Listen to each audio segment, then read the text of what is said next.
So what's up mga homies? So nandito na naman tayo sa Notorious Motorsports, another project na naman. So bago ang lahat, ipapakilala natin si Sir. Sir, ano pong name nila, Sir? Christian from Las Piñas. Las Piñas. So tiga Las Piñas lang kay Sir? Yes, sir. Medyo malapit dito sa Parañaque. Malapit lang. Oh. Medyo malapit, okay.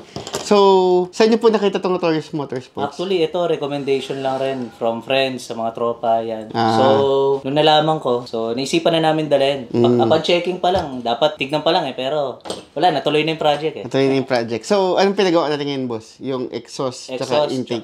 Itong Miata, no? Yeah, Miata. Okay. Nakita rin natin yung stocks niya. Yung headers na lang hindi pa natin napapalitan. Okay. So, sige, ngayon, pakinggan natin kung ano magiging tunog niya. So, what's up mga homies? So, nandito tayo sa Notorious Motorsports. Ang project natin ngayon is Mazda MX-5 or Miata. So, ngayon sa summer, sobrang napakainit ngayon.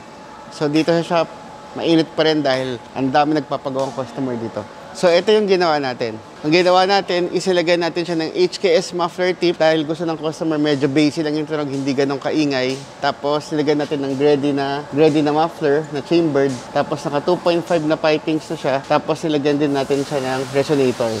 So, ito yung resonator na nakakabit. Tapos, syempre, na. So, ito na yung complete set. Ang pinagawa lang ni Bossing kasi sa atin is exhaust lang, hindi pa siya nagpa-headers. Naka-air intake na siya dati. So, ang kulang na lang namin dito is yung headers na lang. So, pagbalik daw ni Boss, nakabitan daw namin. So, as of now, ito lang muna yung ginawa natin. Yung exhaust package niya. So, ngayon, pakinggan natin kung may tunog.